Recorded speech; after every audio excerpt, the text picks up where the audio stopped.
আমি তোমার চেয়ে কম কথা বলি, আমি তোমার চেয়ে বেশি কথা বলি, আমি তোমার চেয়ে বেশি প্র্যাকটিস করি, আমি তোমার চেয়ে কম প্র্যাকটিস করি। এরপরে সে আমার চেয়ে বেশি খায়, সে আমার চেয়ে কম খায়। এরপরে তারা আমাদের চেয়ে বেশি হাঁটে বা তারা আমাদের চেয়ে কম হাঁটে। সো এই যে বেশি কম, how can we say in English?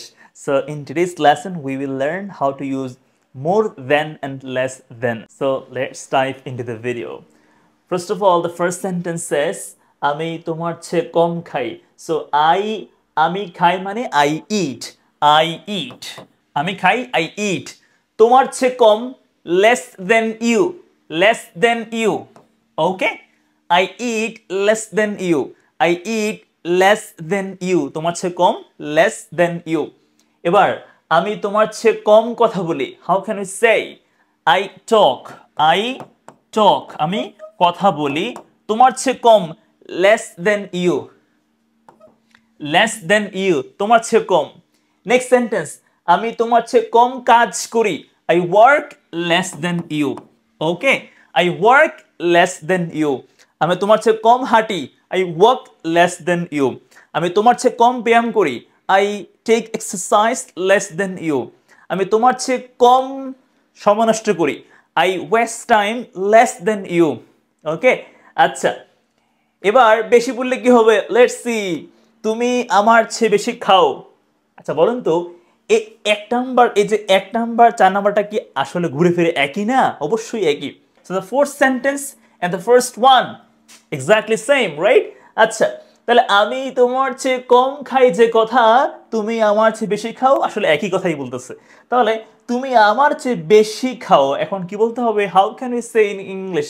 So we should say তুমি খাও, ইউ ইট, ইউ ইট, তুমি খাও। আমার চেয়ে বেশি, মোর than me, more than me.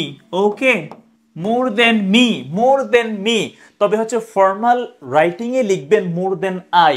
Me হচ্ছে ইনফর্মালি আমরা স্পোকেনে বলি, বাট অবশ্যই মোর দেন আই হচ্ছে সবচেয়ে কারেক্ট ইংলিশ। স্টিল এটা কিন্তু ইউজ করা হয় স্পোকেনে, নো প্রবলেম। আচ্ছা, you eat more than me, আমার চেয়ে বেশি খাও। তুমি আমার চেয়ে বেশি কথা বলো, এটা কি হবে? ইউ টক, তুমি কথা বলো। ইউ টক, তুমি কথা বলো। You talk more than me, তুমি আমার চেয়ে বেশি পড়াশোনা করো। You study more than me, তুমি আমার চেয়ে বেশি ঘুমাও। You sleep more than me. আচ্ছা, সো কি বলেছিলাম? মোর দেন আই বললে হচ্ছে কারেক্ট ইংলিশ, ফর্মাল রাইটিংয়ে লিখবেন, বাট স্পোকেনে মি বললে কোনো প্রবলেম নেই। আচ্ছা, এবার তুমি আমার চেয়ে বেশি কাজ করো, you work more than me, more than me. যদি বলতো তুমি তার চেয়ে, হ্যাঁ তার চেয়ে বলে কি হবে বলতো? তার চেয়ে কি হবে? তার চেয়ে, তার চেয়ে, ঠিক আছে? তাহলে কি হবে এখানে? ইউ ওয়ার্ক, সরি এখানে ওয়ার্ক হবে, ইউ ওয়ার্ক মোর দেন হিম। ছেলে হলে হিম, মেয়ে হলে হার বলবেন, ঠিক আছে? বলবেন যে এখানে কি বলবেন? মোর দেন হিম। ছেলে হলে হিম বলবেন, আর মেয়ে হলে আপনি কি বলবেন?